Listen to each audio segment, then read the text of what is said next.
My question is, what's SKT's draft strategy on the red side? Because Maokai Sivir first pick. well, I don't think they're going to get that, honestly. Probably not today, no. But they pinched the top lane by banning both Poppy and Echo on the blue side, and they're not going to have that same luxury. Instead, they're going to ban the Varus. Okay.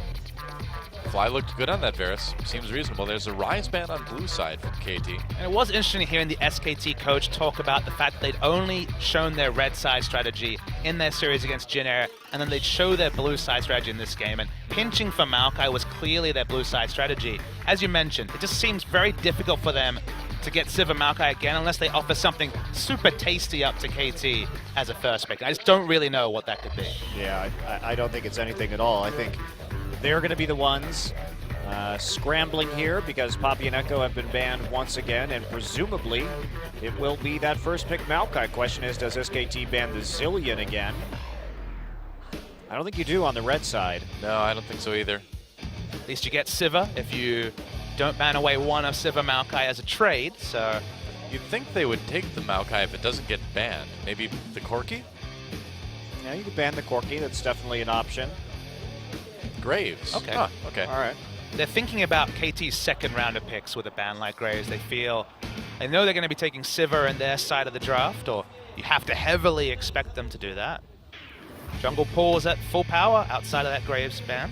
Well, I wonder if we're going to see something like Sivir and Nidalee or something like that. Sivir and Nidalee's a bit of an awkward combination, as we saw in the last game. Yeah, I guess that's true. You got some decent pick right there, but generally speaking, if you want to go for the Nidalee, like Lucian's just a better AD carry in almost every single composition that you could basically dream up. They think they're going to take the Trundle right now. There's no reason to put the priority on the Nidalee at the moment, with Kindred and Nidalee both still available. Worth noting that Hachani's 10-game winning streak as the Trundle was brought to an end last game. First loss in the season. That's a good point. I wonder if someday we'll build a QSS/engage better. Survey says yes. It's possible. Sunday's second most played champion of all time is the Maokai, and it is his highest win rate of those top pick champions. I did the research earlier, Monty. 2 picks over to KT Rolster. And what do you go with here? You just grab your bot lane, try to reveal as little as possible. Lucian would obviously be the safest AD carry choice. Oh, yeah. As an answer to the Sivir. The question is, what KT want to do this time? Because their gimmicky Fizz-centric top lane comp clearly isn't happening here. We already have Maokai almost 100% confirmed as the top lane. They've got their pick of the junglers, and as you mentioned, there's not that awkward synergy with Sivir to deal with, so the Nidalee, once again, I think is fine for score, and they just draft their support. And you were talking about someday having a significantly better record on Maokai, but his Maokai record is actually worth discussing. He's played 28 games all time on Maokai, and he is 23-5. That's really good. That's over an 80% win rate on that champion in his entire career. And it's not like Someday's always been on teams that have a whole huge winning percentage. But if we think back to the time that Someday did win champions in 2014, a lot of the play that the KT Heroes had in the finals were based off his excellent Maokai teleports. And you might think a meta where top lane carries have been pushed out would be a bad one for Someday. You know, this guy who was one of those last bastions of top lane carries, whatever the meta. But Someday equally as adept, specifically on this Maokai. He's a wonderful Maokai player. Really, really strong. Well, we could see... Oh, Elise, and maybe that Tom Kench. Okay. Now I wonder whether or not KT is going to try and blind pick a GP in the mid lane or something like that. They could still go for the Corki. Lysandra, you would think, is the likely pick here for SK Telecom to round out their composition. KT needs some semblance of AoE damage, because the moment that Tom Kench is drafted, they get the sheer pick on one target. For example, the Maokai Twisted Advance, largely negated by being eaten by the Tom Kench. So you need some AoE damage. Corki would certainly fit that vogue, but Tom Kench is, SKT is the only team that's playing this in the support role, and you're really starting to see why, because with Lysandra, Maokai in the meta, very strong targeted CC, single target from a flank, one of the best answers is that Tom Kench. Flashing right here, of course, the Vayne. Typical counter pick into the Sivir. Could go for a range advantage here with the Caitlyn or the Lucian. Seems like the Lucian would be the safest choice, wouldn't it? Lucian is definitely the safest choice. He has the most even power curve throughout the game. Can win that lane against the Sivir. Oh. Wow, going for the Kalista instead, though, so Kalista Corki locked in. Now, worth noting, this is very risky. They have a no teleport mid laner, and they're going to be almost certainly against double teleport on the side of SKT, a very strong ganking jungler in the Elise. Might be difficult to find places for Kalista to farm, because it seems like if we do see Mirror out of turret take, it's going to be very difficult to find space for Kalista and Corki to both find safe farm. Yeah, I'm just not a fan of Kalista-Corki combinations in general because these champions sort of want to do different things. Sure. Like, you don't have that same level of siege as you would if with Corki Lucian, for example. It does get rather awkward. Certainly they have a big front line to deal a lot of damage, but this composition, which looked like it might be like Nidalee Lucian Corki, which has a strong identity as a poke or a siege composition, kind of gets a little bit lost with this Kalista. Not to say that it can't work, it's just less defined. All right, they're going with the Zillion again. It's the no one dies, no one can be picked off comp from SKT. Zillion, Yes.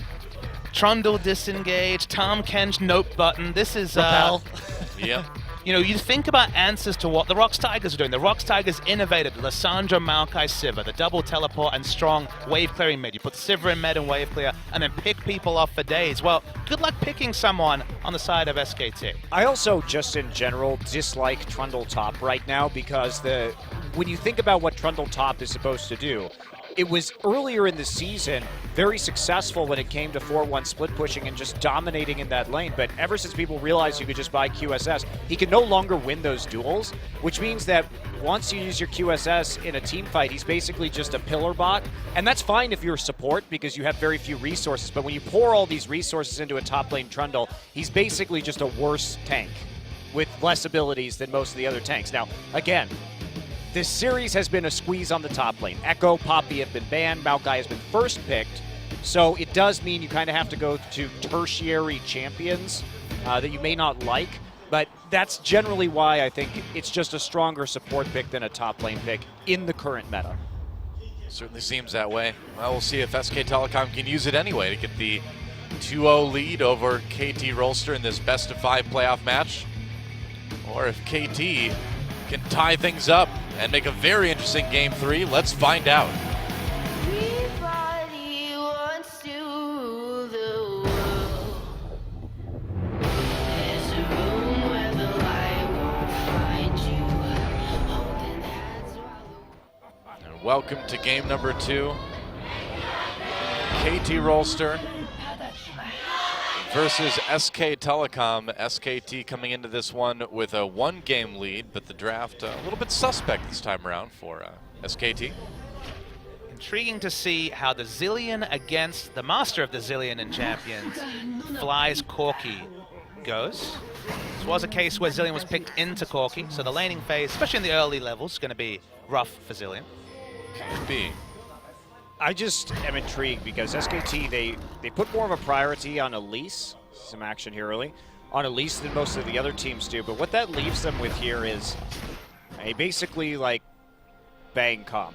And if Bang dies in any of these team fights... Really, if Bang dies, how exactly How do you is Bang- kill the Bang? The team does no damage if Bang dies. The team does no damage if Bang dies. And yes, it is easy to keep Bang alive. Like, seriously. Easier than normal, That's but scary. still, if Bang dies or gets picked off before a team fight can begin, there is no way for SK Telecom to fight. They just don't have any late game damage. So, again, just like all season, SK Telecom heavily investing in Bang. So it comes down to whether or not SKT can press R on Zillion, I guess, enough times. But KT has so much damage that late game, you may be able to burn through him a couple times in a team fight. Well, Chani and Arrow coming in to maybe harass this Gromp a little bit. Chani wants it. They want the Gromp bad. They come in. Wolf's going to eat it, though. He's just going to take it. He's like, fine. My Gromp. Fine. I'm going to make sure I get this. Nice catfish on frog action right there. Yeah, if you're into that sort of thing, I guess. I'm not going to judge. Is that in your Google searches, Monty, if I go on your PC? Well, I think it's going to be in most of our audience's Google searches now. I don't even Sorry, wanna know. Google. Want to know what that comes up with in Urban Dictionary or something. Trending searches. Yeah. Catfish on frog. Action. Action. Can't forget the action. That's true. That's the whole point. Wolf just I cast barfing champions. minions at people. Sometimes we forget the action. Yeah. Well, it depends on the meta, right? That's true. Rocks Tigers never forget the action. That's true. That's why they're my favorite team to watch right now. And sometimes I like to take a step back and wonder what the Rocks Tigers made of Game 1, Monty. To see. I think they were happy to see what happened. They're like, all right, whichever team. we can handle this. Probably. Probably, but then again, you know, we had similar thoughts last year, although they did certainly end the regular season looking much better this time around than last spring season. That's the big difference, right? Yeah. And also, there hasn't been any giant meta shift like the release of Cinderhulk this year to really throw a spanner in the works. Different factors, for sure. Nobody throwing spanners in this game, man. There's no Heimerdinger to be seen. One day. No Probably day. not. I'm okay with no day. Well, it's a little bit of deep warding coming through right now for Score. We remember the jungle matchup last game. There was very little lane pressure, and Score power farmed himself to consistently a 30-40 CS advantage over Blank. It was a very one-sided jungle duel. Rug take coming in. He's waiting for the respawn there. Meanwhile, Blank in that side of the jungle too. Score gonna. That's not what he wanted to find. Yeah, Blank found Score. Score trying to get away. He's in a lot of trouble. Flash from Blank and repel down for the execute. Cocoon helps secure it. First blood goes to SKT. Fly finds Faker though. Faker with the flash, and with Blank so close, it's just a bit too dangerous. I think he could have gone for it. I think he probably could have too. Wow, uses that heal to try to get out. And has to burn his flash too. I think you go for that one. But it would have been a 1-for-2 trade though, Monty. Remember, that was towards SKT's side of the jungle. Yeah, but you're still going to be down a kill no matter what, and he had to burn both of his summoners anyway, so I think he flashes right there to finish off Faker. He saves his heal, and he goes 1-for-2. The only reason why I don't know if that's as advantageous, remember that Faker can just teleport straight back into mid and push up the wave. I think maybe he wanted to back off, hope he had enough breathing room to push the wave in and not have to come in with both a kill and a significant amount of CS tonight. But the end result is another big advantage to SKT early. I hate it when mom and dad fight. Well, it's hard to know what the right call is in that particular situation, but losing the 2 summoners. It's true. Pretty rough. So. Well, it's going to be rough for Fly either way now with the summoners down. Faker doesn't have his either though, so the mid lane could be ripe for ganking if anybody wants to go for it. Fly doesn't punish the Zillion early, and you get away with a free laning phase of Zillion, then. So that's pretty happy times from an SKT perspective. And Score didn't have lane pressure in game 1, dies in the enemy jungle in game 2. So we'll see if that changes his playstyle, or if we'll just keep power farming and not impacting the lanes. Yeah, playing a little bit too cavalierly there into Blank, just popping over that wall. Cute. Johnny just stopping that up. Just be careful he doesn't get. Arrow's taking a lot of minion damage. Yeah, it's a little bit dangerous. Oh, he got some yum. And Johnny, well, he gets out of that. Still, it's a bit dangerous for a moment.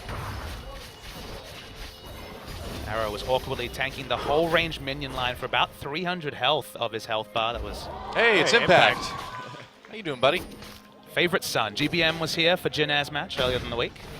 Captain Jack was here yesterday too, actually. Yep. Welcome back to Korea, Impact.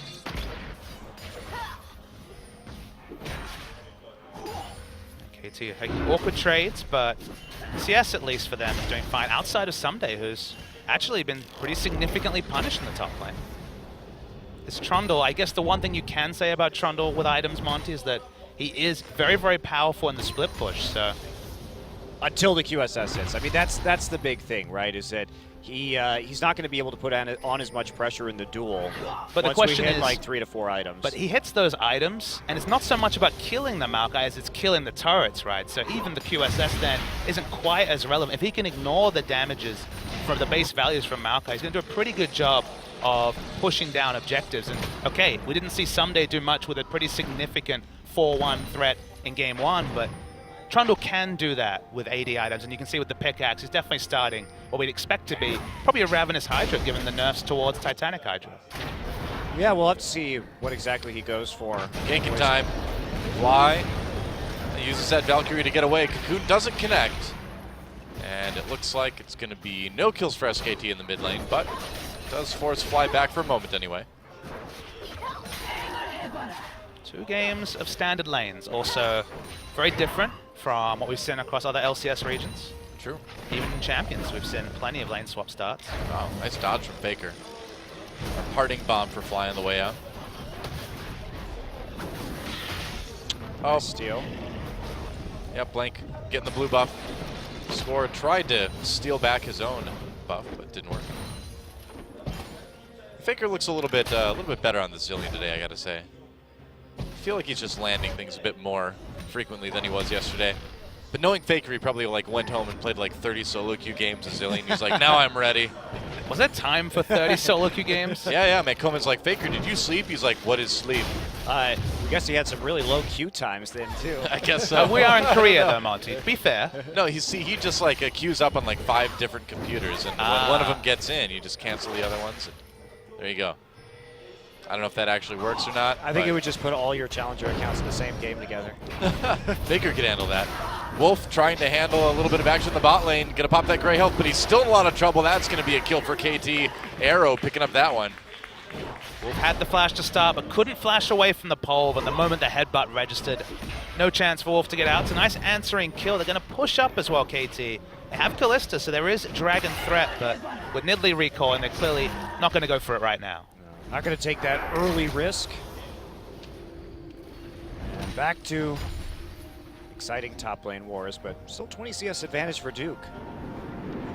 First item completion for Trundle is just so important. If it is the Ravenous Hydra, and again, there is arguments for Titanic given that we're expecting full tank after this pickaxe item is completed, but Ravenous's power level at this point seems to be considerably higher, and it was always thought of as the stronger item early. Some days really chunked out, but a little bit of sustain from Score might allow him to stay in lane. Yeah, Duke did pop the subjugate right there to trade favorably.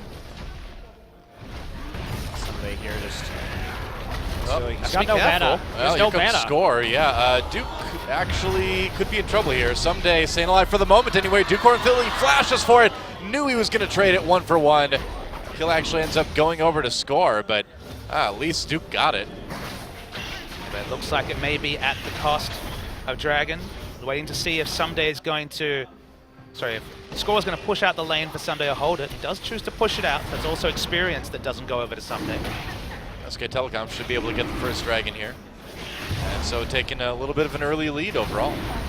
Great cross-map reaction from Blank.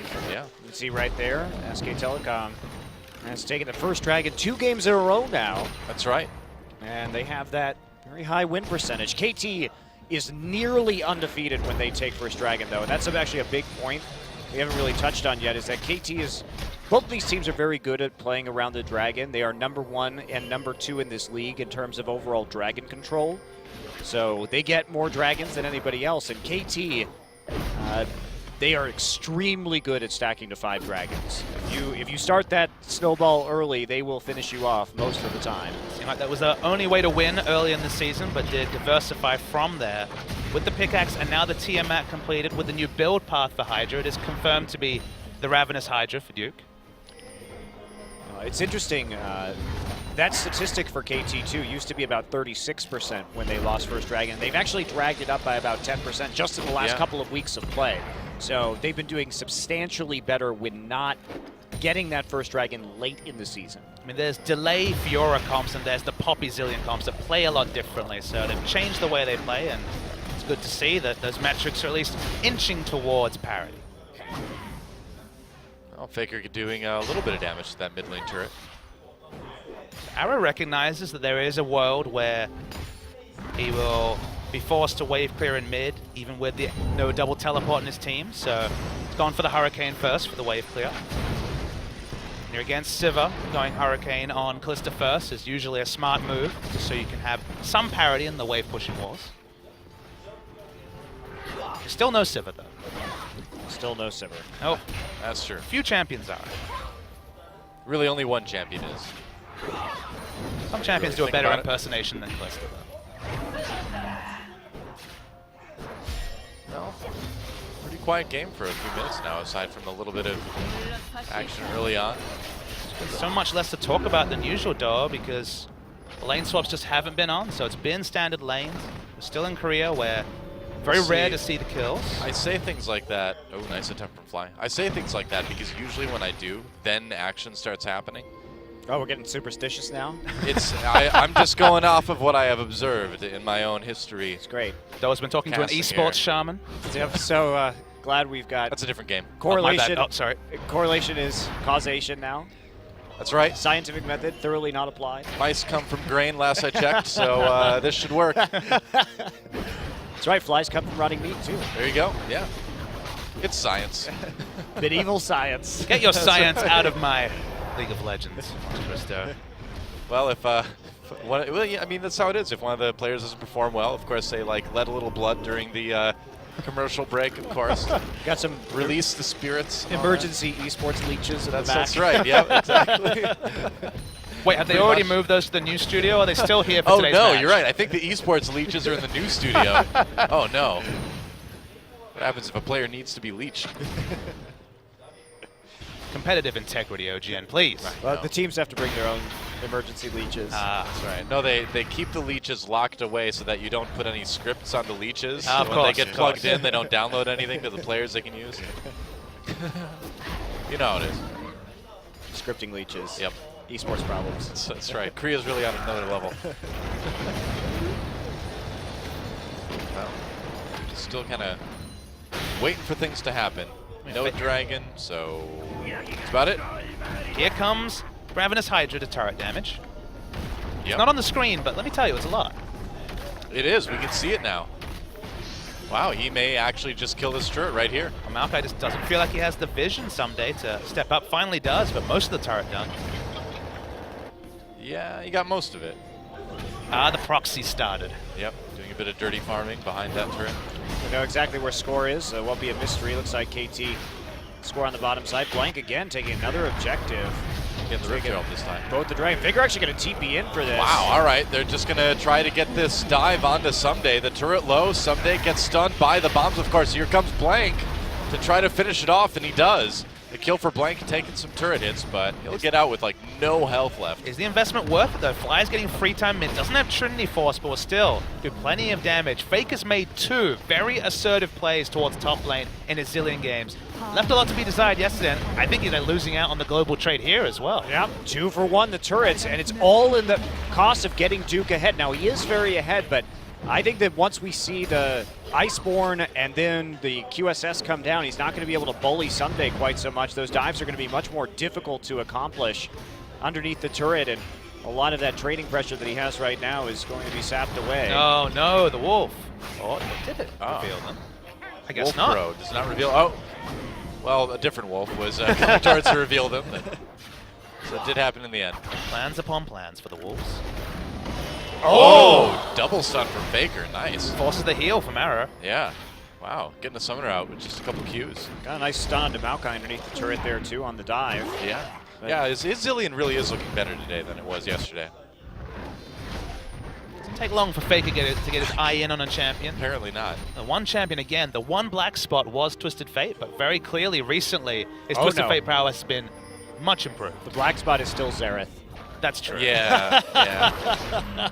But you know, a lot of those Xerath losses was Koma's fault. he shouldn't have picked Faker into that. The blind pick first pick Xerath was a Yeah. dark time for SK Telecom's drafting phase. Yeah, I'm blaming Koma for that one.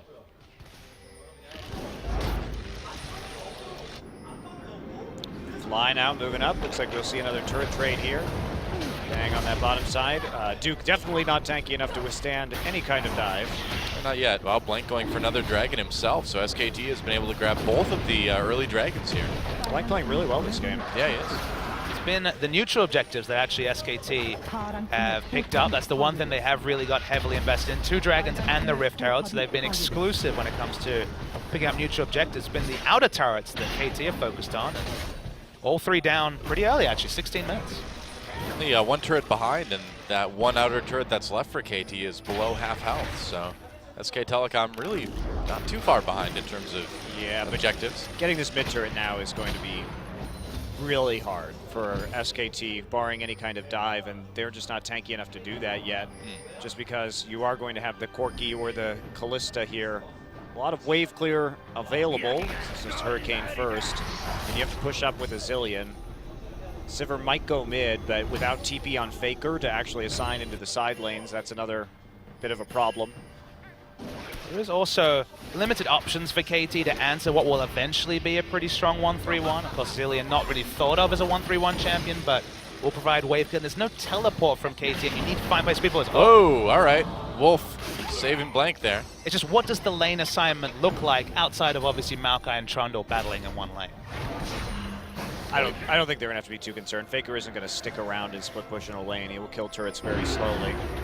So it should be a pretty quick, just send somebody down there for wave clear. Until he finds a way to fit Lich Bane in the build. The Lich Bane Zillion. Yeah, I can see it. Well, if that happens, I'll change my mind. Reserving judgment. Faker will make you eat those words. With a Lich Bane. That's right. Which doesn't seem very convenient. Hard to eat things with a couple swords. You take that back. No, Why is I think it is just hard to eat swords. Why is a couple swords the bane of liches? By the way, that's my question. Maybe they're magic swords. Magic almost lich certainly killing magic swords. swords. Yeah, I think that's pretty obvious. There, you're told, Monty. Now you know. Why don't they do like extra damage to Karthus then? Well, nobody plays Karthus, so maybe it does. We just don't know. That's fair. Hidden interaction, hidden feature. Yeah. Thresh hasn't been played in a while, so we know that Ghost Gangplank is not actually a real ghost. He's just a dude dressed like a ghost to be scary. It's not even that scary. Nope. He's spooky, though. A little bit, you know? That's just like any other Scooby-Doo villain. It's true. Not really that scary. Well, SKT still trying to find an angle on that mid lane turret, but KT pushing into the top jungle now. And that's going to make it even harder for SK Telecom to do that. Should we see if someday it just disregards magic damage and just stacks armor and gets this a QSS as his only magic resist item? It is some decent damage from release, but obviously just the Zillion and the double bomb's probably not going to be sent Maokai's way. KT going to put a lot of pressure on right now. There's not really anything that SK Telecom could do to respond to this besides try and TP in. Duke, I think pretty far forward. Yeah, Blank is not really too close by. Teleport cancelled from Faker. This is actually a really good setup from KT. They pushed out the mid lane with the blue buff on the Corki and built up this side wave very methodically, got everybody over there. And Duke, remember, really vulnerable to dives with this build. Yeah, he's going to go in anyway. Drops down the pillar. Arrow a little bit slowed. SK Telecom forcing KT away from the turret for the moment anyway. Just denying them a lot of farm. So, and KT slowly using the siege composition to chip away bottom tier 2. Duke's build is completely constructed to be in a lane against one person. When you send a team against him, that wave clear is pretty irrelevant. It's not tanky enough to engage. Faker has to be there too if they're going to stuff this dive. Remember, he's a big factor in keeping people alive if they 5-man dive this. I think they might just try to trade this for the mid lane tier 1. Yeah, they will. Not a great trade though. The only reason you do this is if you feel like there's no other way for SKT to claim this outer mid lane turret in any sort of even fashion. It just does seem like a pretty severe price to pay, and although he'll push on a little bit, it'll obviously only be little incremental chip damage. Well, it's actually getting to be a decent amount of damage on that turret. At some point you end chipping and you just start exploding things. Yeah. About 2/3 of the damage, so not bad. Really not bad. Huh, okay. So SK Telecom does manage to trade turrets, still just one down. Getting that outer turret especially is really nice, and the gold is dead even. KT really needs to start thinking about this next dragon. They're going to be in a great place in terms of their power spikes, couple items onto their carries. Will Callista find a time to shop as basically everything except the recipe? So if she has that item completed for the dragon fight, KT are in a wonderful spot to contest. I mean, definitely. Look at that. 1,600 gold right now. Needs to shop now. Easy shop there. She goes back. And one thing we didn't discuss yet is that armor itemization is going to be very efficient against SK Telecom's composition in the late game. I mean, the damage is going to be marginal, even though Blank does have the Rylai's Crystal Scepter here. From the Zillion and the Elise in the team fights. Very true. Dragon's up in 25 about now. KT can set up any flank wards for someday, or whether they'll just try and roll in as a 5-man unit. Maybe they'll even be the team to leash the dragon. So far, SKT have had complete control Well, around the Dragon Pit. they've already got one ward over by the blue buff on the SKT side, so that's something that someday could come in on. KT can play this patiently, though, because they will have the top lane pushing in ever so slowly. So there's no need to rush this. They just need to make sure that they get the objective in the end. But they have the better minion wave control right now. Everything's where they want it. And the longer they wait, the better it's going to get for them. Yeah. Fly has the package, so even without teleport, he's been able to maneuver this wave, push it in. As you mentioned, 6-man working for KT. Okay, they're going to go in on to Someday. Achani with the big engage, pulled out with the Fate's Call, goes back in again. Someday extremely low during that fight. Blank, Ignite ticking away on him. He survives, though, somehow, some way. And everyone kind of disengages. KT, can they claim a dragon? Doesn't look like they want to try. They need to go try to save that tier 2. Or do they? They did waste the Chrono Shift. TP still up for Someday. Yep. Blank survives in the worst way with his life. Oh, Faker flashes over the wall. He has to get out of there. It's played by Fly. And SKT can't fight this anymore. Their Trundle ultimate is down. They don't have Chrono Shift. They don't have any of their ults available. And this is not really, they're going to be quite squishy with Duke's build as it stands right now. SKT's cooldowns are a little bit shorter than KT's big teamfight ultimate, which of course is Hachani's ult, which won't be available. Both Bang and Faker's ults will be up very soon if they do try to re-engage around Dragon. Yeah, here comes Faker back towards the mid lane. Fly just zoning him out. Right, SKT's ult's back up. Yep. Missing Duke's ult, though.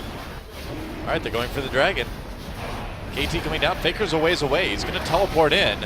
Someday waiting for it. They want to try to steal it. They don't steal the dragon away. SKT gets it. Score a little bit separated from the rest of his team. And SKT, do they want to fight this? Well, I don't know. Achani comes in. Duke in a little bit of trouble there. Bang doing damage from the side, but he's at half health. Needs to be careful. The first kill comes in favor of Faker and SKT. Duke chasing Arrow and Achani away. Achani with that Fate's Call gets the knockup. Meanwhile, though, Arrow hopping around. They get a kill. Oh, but Faker's going to bring him right back. Faker, though, with another kill onto Achani. And SKT get the dragon, get the tier 2, get the team fight win.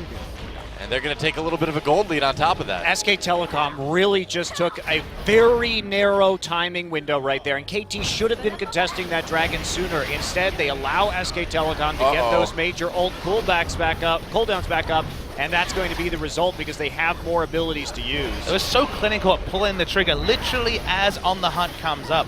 They go for the fight, even though Faker wasn't good, had to teleport into the middle of the team because obviously Zillion's not going to be flanking, but you can see the payoff, just playing those cooldowns well. The flow-on effect is Baron.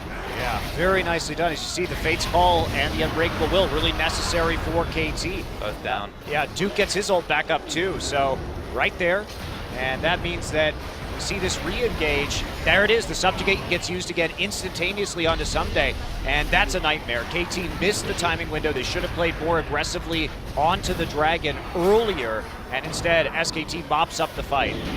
Yeah, it's way too late for that Fate's Call and for the Unbreakable Will to mean anything at all. Really excellent timing from SK Telecom. I honestly thought it was pretty bizarre, Monty, because the thing that happened was that Blank was DPS'd out and they drew out the Zillion ult for no result. Blank had to recall all the way to base. Faker had to go back too. And they didn't start the Dragon. That's the most obvious window ever. The person being chrono shifted, not dying, is basically 15, 20 seconds of having to go to base, come back, and all that time was wasted by KT.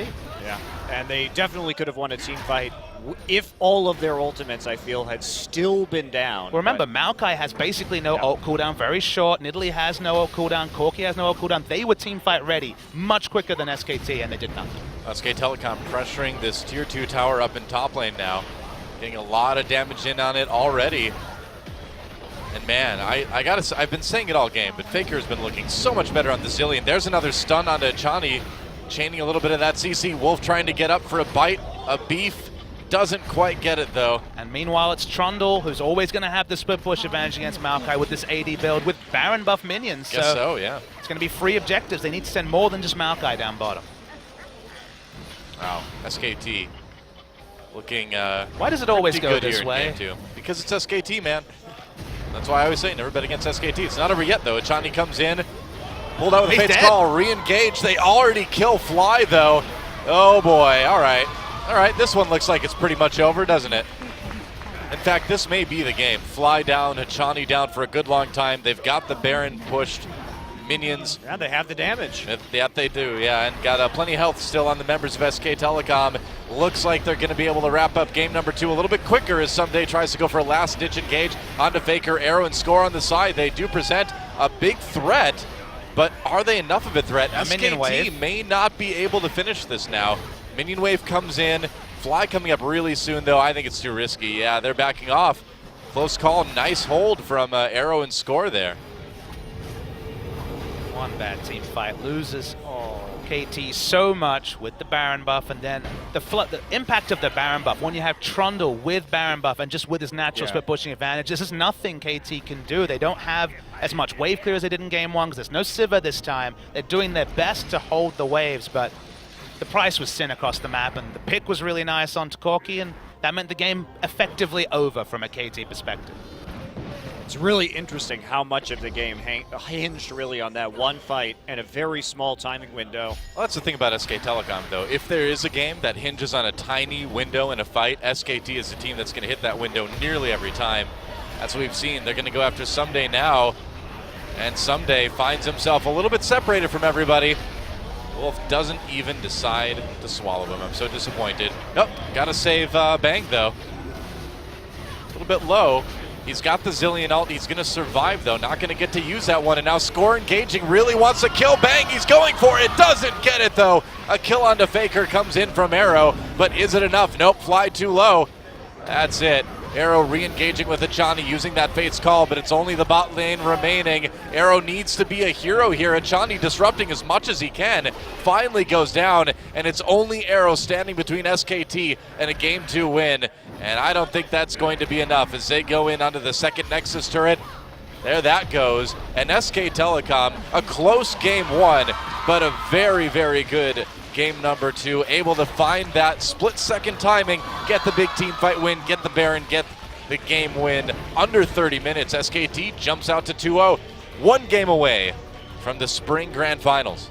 Really well played by SKT. I mean, it's hard to fault them. They made a few mistakes in the first game. I feel they weren't as clean on their engages, but this time they really hit their timings nicely. Yeah, that was it. That was a world champion SK Telecom team right there. And the echoes of the past, whenever we seem to see KT versus SKT in one of these knockout matches with the stakes so high, KT just find it very hard to perform. We talked about how there was the parallels with the Fizz versus Maokai in Game 1, and then the play in Game 2, just really disappointing.